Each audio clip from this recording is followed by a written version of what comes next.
Assalamualaikum warahmatullahi wabarakatuh.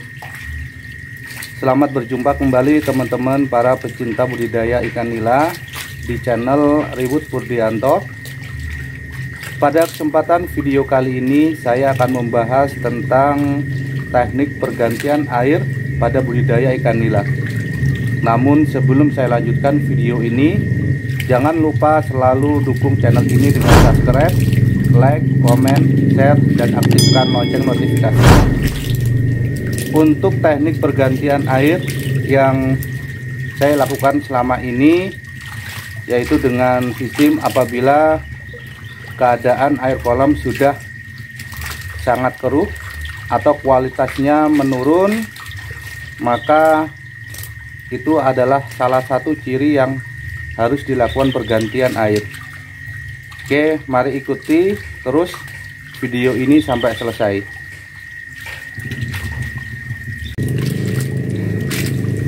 Seperti inilah keadaan ikan yang airnya saya kuras dan akan saya ganti, dimana pergantian air ini akan selalu saya lakukan apabila sudah terdapat tanda-tanda di mana kualitas air sudah menurun.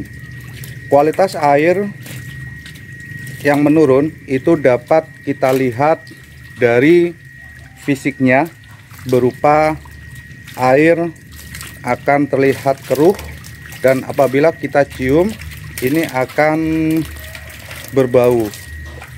Selain itu, tanda yang lainnya adalah apabila ikan yang kita pelihara itu selalu berada di atas dan selalu mengeluarkan mulutnya untuk mendapatkan oksigen di udara. Nah, itulah beberapa tanda yang termasuk ke dalam kualitas air sudah menurun dan harus kita ganti, teman-teman. Nah, untuk pergantian air ini dapat kita lakukan sebanyak sepertiga dari air yang ada di kolam. Namun ada juga sebagian yang bisa kita lakukan pergantian airnya sebanyak 90 hingga 95%.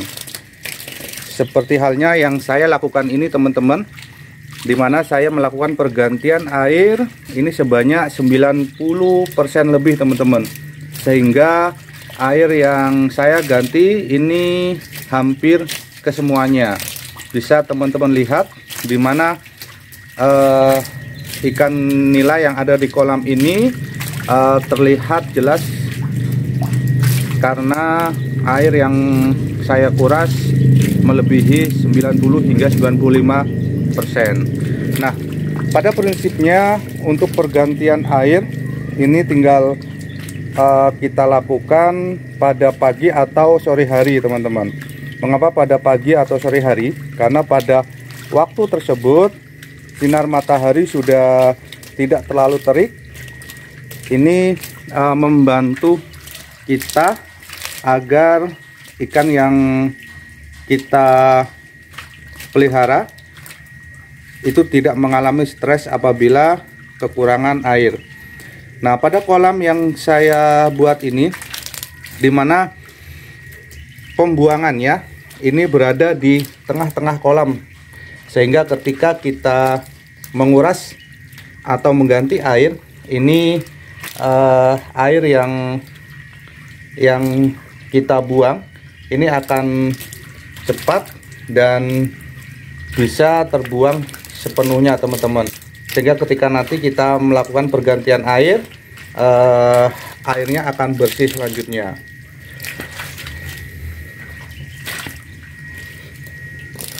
Nah, dimana pembuangan yang berasal dari tengah-tengah kolam dan agak mencekung ke dalam, teman-teman, ini akan dikeluarkan melalui pembuangan seperti ini, teman-teman. Oke, ini adalah pembuangan air pembuangan yang berasal dari tengah-tengah itu teman-teman. Nah, bisa teman-teman lihat di mana dasar kolamnya sangat keruh teman-teman. Ini sisa-sisa makanan atau sisa kotoran teman-teman ya, yang sudah mengendap, dan ini memang harus kita buang nanti teman-teman.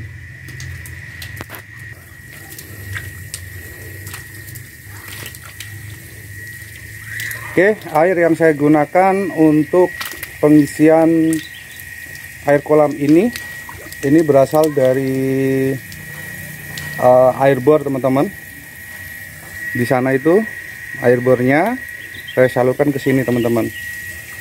Dan perlu kita ingat bahwasanya untuk melakukan pergantian air ini, mengapa kita tidak boleh melakukan pergantian air pada siang hari?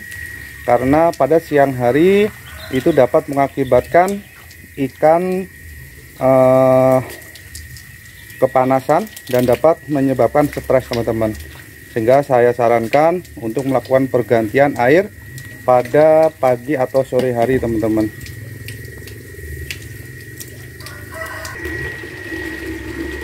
Oke, untuk lamanya pergantian air ini tergantung dari situasi dan keadaan teman-teman.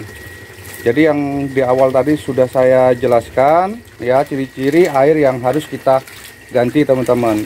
Tapi pada prinsipnya pergantian air pada budidaya ikan nila, terutama di kolam air tenang, itu kalau yang saya lakukan apabila ikannya masih kecil, pergantian airnya itu di antara 3 hingga 5 minggu sekali teman-teman. Karena di antara waktu itu perubahan air sudah mulai terasa. Sedangkan apabila ikannya sudah besar teman-teman, pergantian air biasanya dilakukan antara 2 hingga 3 minggu lamanya teman-teman. Karena semakin besar ikan yang kita pelihara, maka semakin banyak juga kadar oksigen yang dibutuhkan. Selain itu, keadaan airnya akan semakin cepat menurun. Oleh karena itu, semakin besar maka akan semakin cepat pula kita melakukan pergantian airnya teman-teman. Tapi bagi teman-teman yang biasanya melakukan pergantian air sebanyak 1/3 dari banyaknya air kolam, maka jangan lakukan pergantian air sebanyak 90 hingga 95% seperti yang saya lakukan teman-teman. Karena ini dapat menyebabkan ikan kita akan kekurangan oksigen dan stres, sehingga dapat mengakibatkan kematian. Mengapa saya lakukan ini?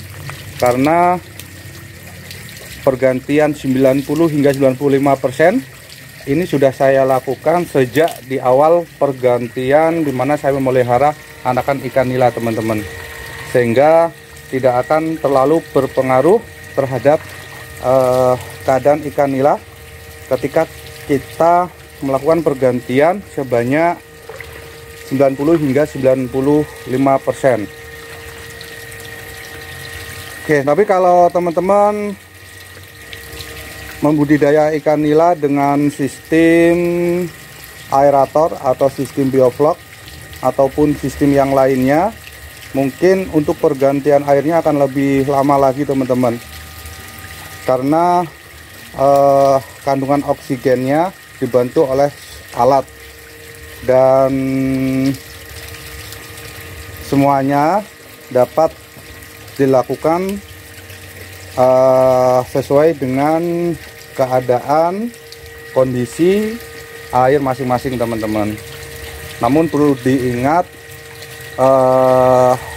ketika kita membudidaya ikan nila dengan teknik atau sistem menggunakan aerator ataupun pompa air, kita harus mempunyai tenaga listrik cadangan seperti diesel atau genset teman-teman. Hal ini bertujuan apabila terjadi pemadaman pada listrik, ini bisa menjadi alternatif menghidupkan aerator atau pompa air menggunakan genset ataupun diesel teman-teman. Oke, mungkin itu video yang bisa saya bagikan pada kali ini. Kurang lebihnya saya mohon maaf. Saya akhiri. Wassalamualaikum warahmatullahi wabarakatuh.